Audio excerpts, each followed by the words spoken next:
There is someone at your job who is still there. You know this person. You have watched the complaints pile up around them. You have sat in the meetings where their name surfaced and the eyebrows went up and nobody said a direct word, but every person in that room understood, and nothing moved. Meanwhile, Brooke got the calendar invite. 2 o'clock with HR. She already knew what 2 o'clock meant. She had watched it happen to other people on her team. She signed the paperwork. She packed her things that same afternoon and walked out of the building. And Chris is still at his desk. You know Chris, maybe not by that name, but you know exactly who he is. He is the one who missed the same quarterly deadline 3 times. The third time, Brooke stayed until midnight to fix it. Nobody asked her to, nobody thanked her, and nobody said a word to Chris. He is the one who disappeared during the product launch and reappeared after the crisis was contained, ready to join the celebration. He is the one whose name appears on deliverables he did not write, presentations he did not build, and outcomes he watched other people produce from across the room. You have watched him survive one reorg, then another. You have sat there thinking the same thing every person on that floor has thought, quietly and alone. How is he still here? You told yourself you must be missing something, some context, some information that would make this make sense. You were not missing information. You were missing the formula. The formula is not written down anywhere. It does not appear in the employee handbook or the performance review rubric or any HR policy you have ever been handed, but it runs inside every organization, in every industry, at every level. And it is the reason Chris is untouchable and the reason Brooke is gone. It has 4 parts. None of them are accidental. All of them are completely logical once you understand what the system is actually optimizing for. Mechanism 1, the cost-benefit analysis. Nobody sat down and decided to protect Chris. That is the part that is hardest to accept. There was no meeting where leadership looked at the complaints and chose to ignore them. There was no conversation where someone said Chris stays and Brooke goes. The decision was never made. It was avoided. And avoidance, inside an organization, looks exactly like a decision. It just never gets written down. Here is what actually happened. Every complaint about Chris landed on a desk that already had 37 other things on it. And the person behind that desk, your manager, not HR, not leadership, your manager specifically, did what every person inside a system does. They ran a number, not out loud, not on paper, in the back of their mind, in the space between reading your complaint and deciding what to do about it. What does fixing this cost me? Not the organization, not the team, me personally. Because removing Chris does not go to HR and disappear. It comes back to the manager. The documentation falls to them. The transition plan falls to them. The gap Chris leaves, every client, every handoff, every half-finished deliverable, falls to them to absorb while the requisition sits open and leadership asks for weekly updates on how the team is managing. That is the number they ran, and the number had a ceiling. Your complaint did not fail because it was wrong. It failed because the cost of acting on it exceeded what any reasonable person in that chair was willing to absorb on a Tuesday afternoon. You thought you were filing a grievance. You were actually asking someone to volunteer for 6 weeks of additional work with no upside. And they looked at that ask the same way anyone looks at an ask with no upside. They passed. This is the first part of the formula. The complaint never gets evaluated on whether it is valid. It gets evaluated on whether acting on it is worth it, and most of the time for the person sitting in that chair, it is not. Mechanism 2, the baseline trap. Chris did not arrive broken.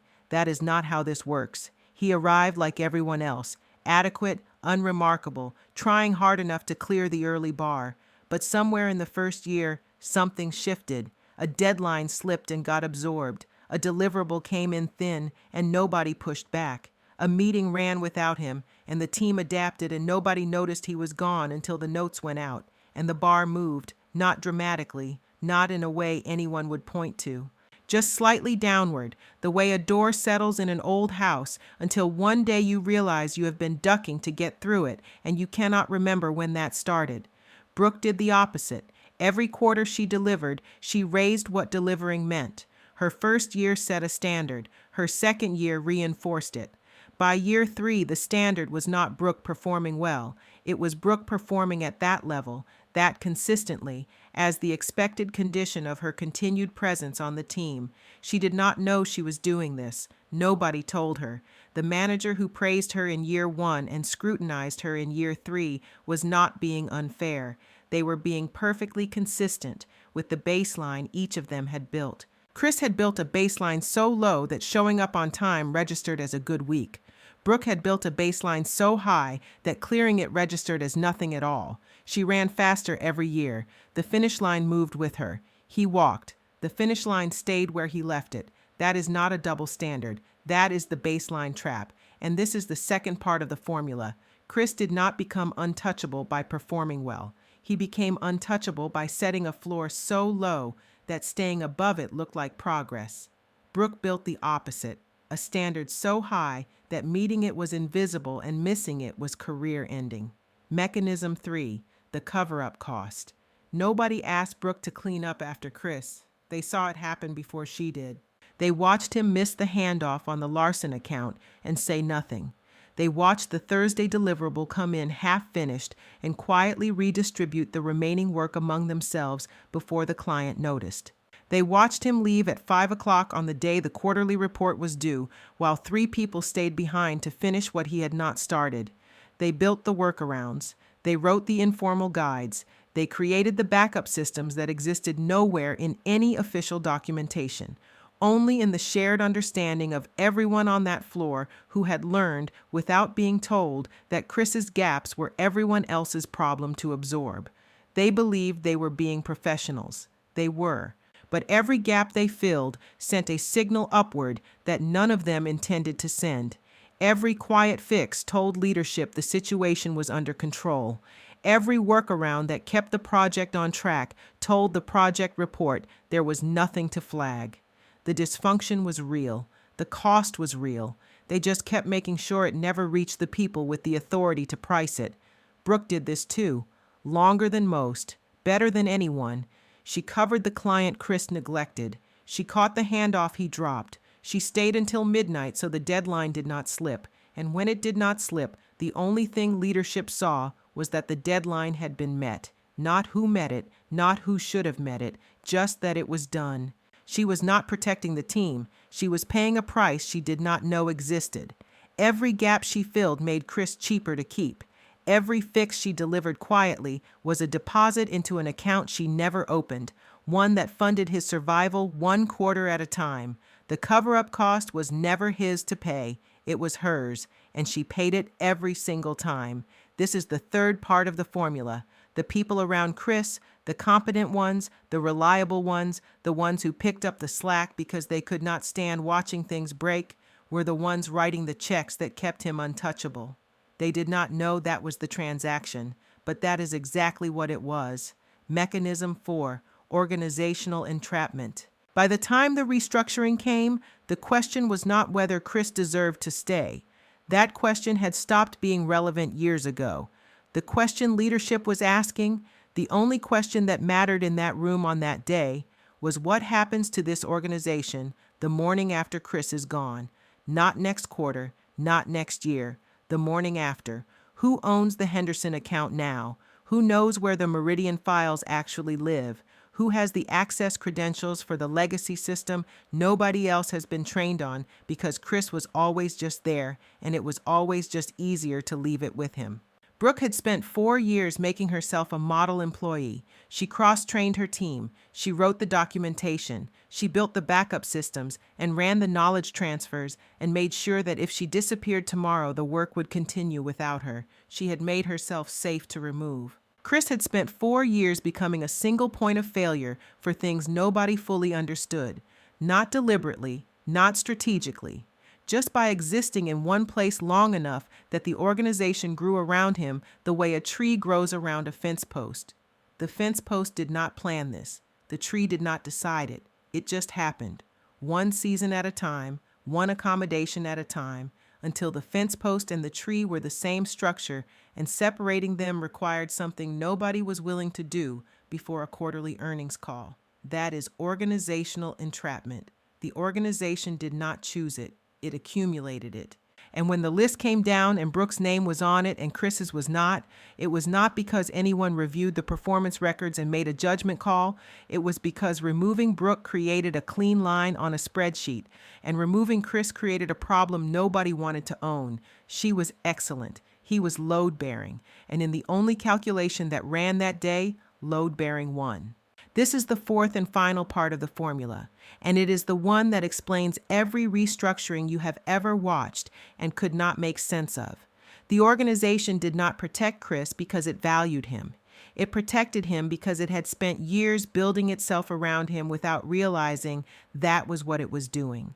He was not untouchable because of anything he did. He was untouchable because of everything everyone else did around him. Here is what this has been doing to you that you have not named yet. You have been playing a game whose rules were never posted. You optimized for the criteria you were told mattered: performance, reliability, documentation, cross-functional collaboration, and watched someone who missed deadlines, disappeared during crises, and attached his name to work he did not do outlast you, outlast Brooke, outlast everyone who was supposed to be safer than him. You were not wrong about the criteria. You were wrong about the game. The organization was not running a performance competition. It was running a continuity risk assessment. And Brooke, by being exceptional at everything she was told to be exceptional at, accidentally made herself the least risky person to remove. Now you know the formula, and knowing it changes what you do next. Tip number 1, stop paying the cover-up cost. The next time Chris misses the handoff, let the handoff be missed. The next time the deliverable comes in half-finished, let it land on the project report exactly as it is, not as sabotage, not as a statement. Just stop being the reason his dysfunction never reaches the people with the power to act on it. The moment his gaps become visible, really visible, on the desk of the person running the cost-benefit analysis, the number changes. Inaction stops being free, and free is the only reason inaction ever won. Tip number 2, escape the baseline trap by building the right kind of floor. Brooke's mistake was not that she performed well. Her mistake was that she performed well in silence, in ways that were easy to take for granted and easy to remove. Build your floor differently. Own a relationship that crosses teams. Lead something that touches multiple departments. Sit at the intersection of problems that do not get solved without you in the room. Not to hoard it, but to become the kind of load-bearing that is worth being. The kind that makes your absence a problem leadership does not want to create. Tip number 3, get into the room where the formula actually runs. Your manager is not where decisions about your future get made. They are one input in a conversation you are not invited to. Find the level above that. Make sure the people in that room know your name and attach it to real outcomes, not through complaint, not through politics, but through legitimate presence. A cross-functional project, a skip-level conversation about something that actually matters to the business. Because in that room, Chris may already have someone whose credibility got tied to keeping him. You need someone whose credibility gets tied to keeping you. Reviews are data. Advocates are narrative. And in that room, on that day, when the list is being made, narrative is the only thing that wins. Brooke did not lose because she was wrong. She lost because she never knew the formula existed until after it had already run on her. You are reading this before it runs on you. Now you know the 4 parts. Now you know what untouchable actually means and how it gets built. The only question left is whether you are going to keep paying for someone else's survival or start building your own. And remember that the thinker always wins.